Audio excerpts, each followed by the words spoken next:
We practice the 10 good deeds to enter the path. And on the initial verse, these retain all teachings and uphold goodness. So 2 parts, retain and uphold. So these 2 actions actually refer to the dharani. Okay, so dharani means it should to retain and uphold all goodness. So listen to all teachings, take them to heart, and do not forget them. This is again relates to the 4 stages of learning the Dharma, which I've been sharing with you a lot. When you listen, you may know the Dharma, but that's not mean that you fully understand that. And so when we understand, we have to process the understanding based on the capability of our minds. So that is still very much based on the capability of our worldly mind. And when we take them to heart, that's where the next stage arises, which is the realization.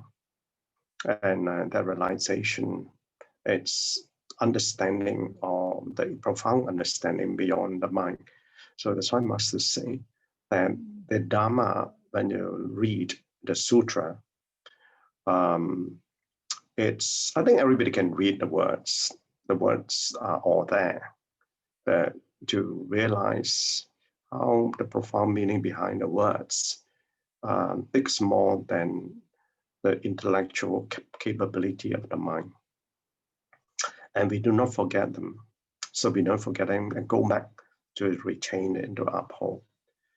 But then the next line is uphold the 10 good deeds and enter the path of sentient beings. Path of sentient beings, I think the first part of it, I'll come to that later on this one. Learn and uphold the dharanis, the Dharma essence of blessings and wisdom. So this is the dharanis that we need to retain and uphold all the goodness of the teachings, which are 2 parts, virtues and wisdom. So in the Master's explanation, retain all teachings and uphold all goodness. So this is called dharani, right? Which I explained just before that. So when we learn the Buddha's way, we must learn the great Dharma vehicle. So Buddha has taught give the provisional teachings, and ultimately great vehicle Dharma, that is the one that we should get towards. So the great can encompass the small, but the small cannot encompass the great truth. So therefore for us, we therefore take on the great truth, but when we learn the great Dharma vehicle, we also learn about the Four Noble Truth. We also learn about cyclic existence, so we know both of them. So the Buddhist practitioner must form great aspiration and make great vows. So making these great vows, the 4 bodhisattva vows that we need to make. So therefore, for example, the first vow, that liberate all sentient beings. So why do we take this vow when we know very well ourselves that we are not in position in this lifetime to do this unless you can be enlightened in this lifetime? The only practice that I know of that they practice, that they are into tantric practice, and they believe that enlightenment can be attained in one lifetime, is Vajrayana practice. That for us in the Mahayana practice, we recognize that we may not be able to be enlightened this one lifetime. There are many more lifetimes to come. So despite this, we still make that vow, right, to liberate all sentient beings. And this is what the aspiration of vow is, so that this practice will continue into the future lifetimes. And that's why these 4 great vows are important when we make that. So we must have this aspiration with us all the time, even up until the last moment of our life.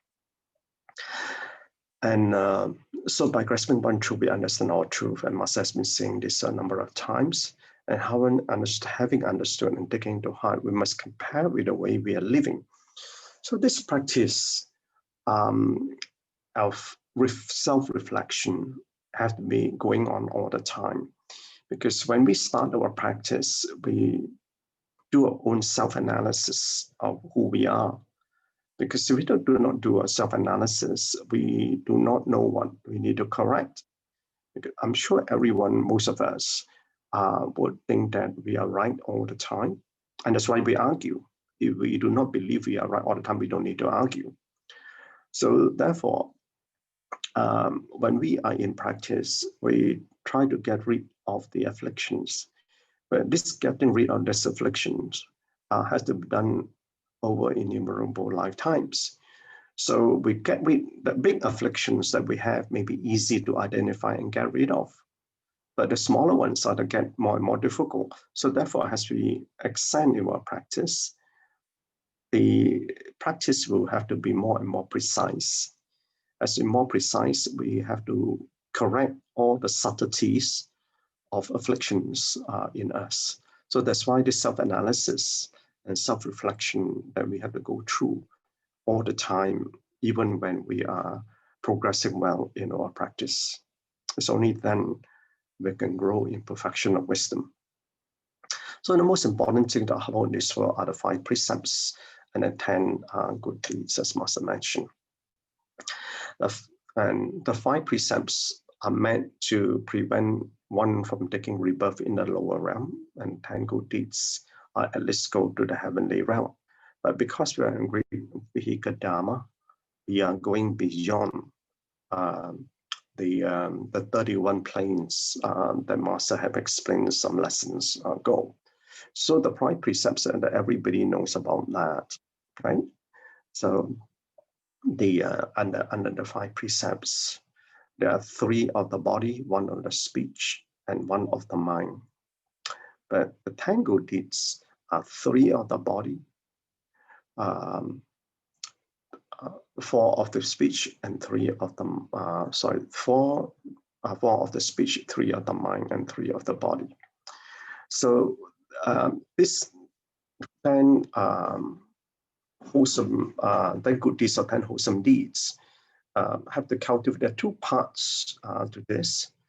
One is one that you refrain yourself from doing, and the other one is to undertake what you should be doing. So this is the application of the 4 right efforts in the 10 good deeds. Now you remember the 4 right efforts. Whatever is unwholesome, and whatever is unwholesome, I prevent it from arising. Whatever is unwholesome which is already a reason, I abandon it quickly, right? And then the other wholesome part, the unwholesome thing but has not a reason, I arouse it. And whatever wholesome that has a reason, I maintain it. So those are 4 efforts. So same way, in a 10 good deeds, the first one, for example, you refrain from killing, right? So that's the unwholesome part of it, that we should refrain from killing. So whatever any thought of killing that you should prevent from arising, but there's a reason we abandon it quickly. So instead, on the other side, on the good deeds, is that you preserve life. So number 2, you refrain from stealing, you're practicing generosity.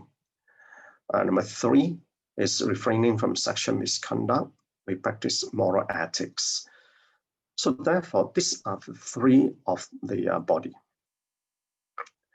And number 4 is refrain from false speech or refrain from lying, we speak truthfully. Refraining from divisive or slanderous speech, we speak harmoniously. Okay, so that's wholesome and unwholesome. So refrain from harsh speech, we speak politely.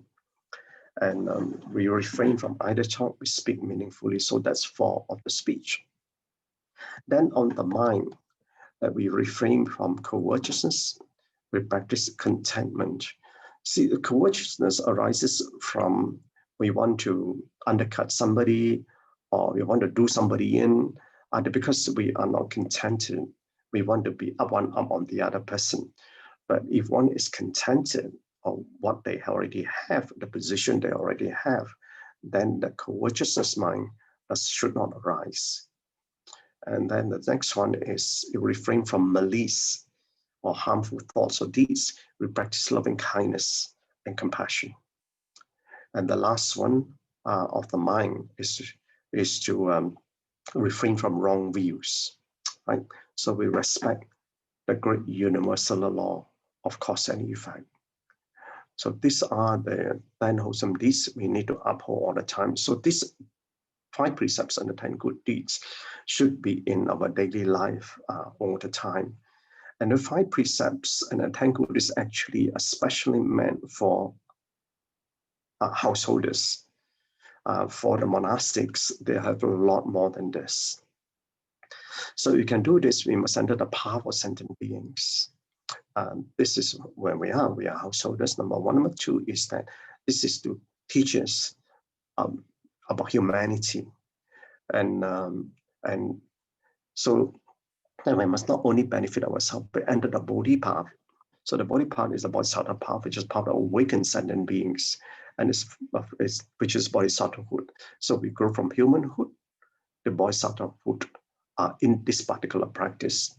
So the 5 precepts and 10 good deeds is enough to be in this path of sentient beings to grow in humanity.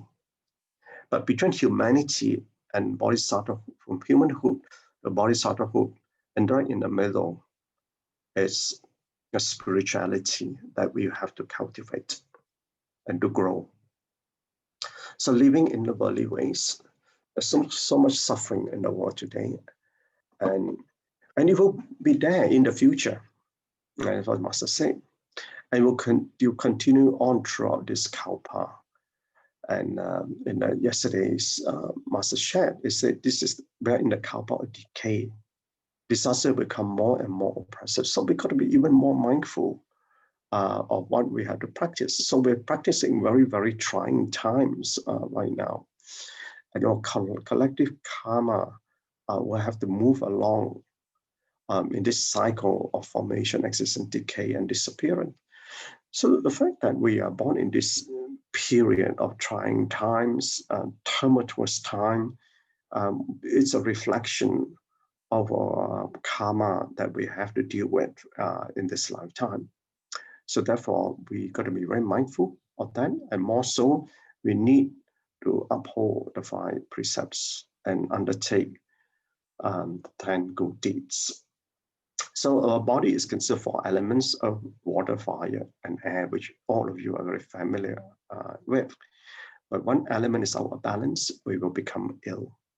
But if you really understand this particular line, and you observe and try to be very mindful, be aware of what you learn, you will find these 4 elements of breaking down is very real to a dying person.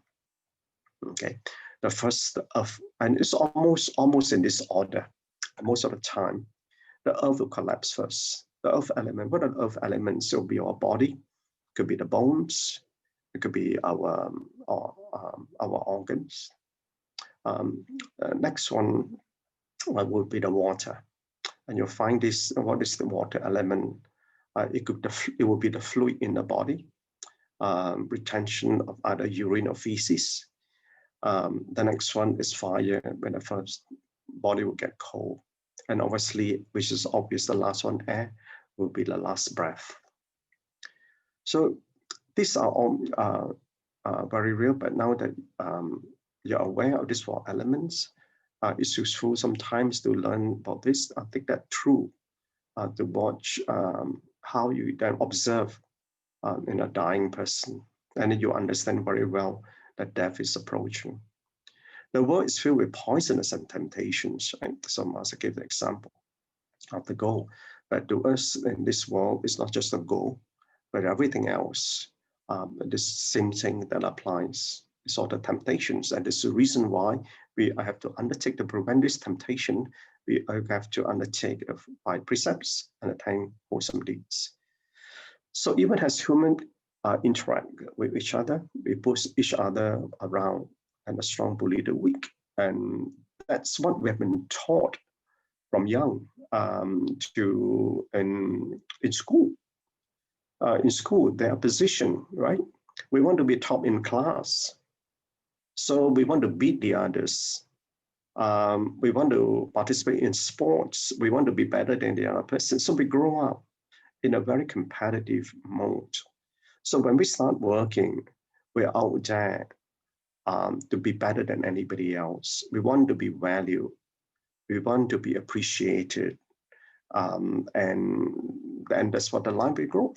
So that's why when we think on the Dharma, if you remember, one of the things that I shared in the past is that we want to learn about the Dharma, first unlearn yourself before you come to relearn.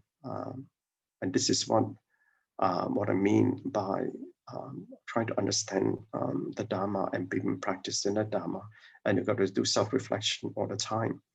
So in the three realms within this great space, the way people think and the way animals live, create an environment, everyone is constant conflict. And that's exactly what we are in this, especially in this decaying cow path that we are in. And so therefore, we want more necessary and more that we got to be very mindful in our practice and the way we live. So the lessons learned is that we must retain all teachings and uphold all goodness, which is the Dharani in there. So therefore, we need to uphold the precept and 10 good deeds, more so during this period of the Dharma degenerating age that we're in, and there's so much afflictions out there amongst the people, and you know very well, for us who practice to take on this great vehicle teaching and practice that, we are in a very, very, very, very small minority. So once we receive the Dharma, we've been to pass on to others quickly so that everyone has the opportunity to come into contact with this virtuous Dharma. And hopefully that despite that, we may not be able to fight or to reverse the forces of the karma, but the thing is, are able to live in peace despite the negative forces that come to us. And that's the important part, is to accept the life becomings with a virtuous heart and a pure mind. So the human minds are in harmony, all living beings will then be in peace and safety. For example, the environment alone. The problem is, for example, the environment alone, but the most powerful of all countries doesn't believe in that. And so therefore, these are the things that we have to face with, and the way the karma works. And then if we do that, if everybody were to do that, the society will become more harmonious and everybody will peace in the world. So in contemplation, the path along with teachings have been discovered for us, and the Buddha has given the Buddha Dharma, and the Master is delivering the Lotus Sutra to us. So now it's for us to uncover the profundity of the teachings and rediscover, obviously based on the realization, for those who come after us. So live the purposeful life and engage in the meaningful practice, so that we will be wholesome in the way that we live, right? So to evolve and to put the life in our purpose. And by engaging in a meaningfully good deeds, which are the 10 wholesome deeds, for the benefit of others. So this is the essence of what Master taught this morning in the video recording. So on relationship, our relationships are like living in a glass house, is it not? So when we are in practice and they know that you're a Tzu Chi member, you're living in a glass house, and your relationship is a reflection of how well you are practicing. So do not throw stones. Therefore, live the exemplary life of a spiritual aspirant, one who is diligently engaged in the flawless study, in the path of practice, as Master has taught. Okay, Gan En, thank you. deepest Gan En to Brother Chin for your wonderful sharing every day.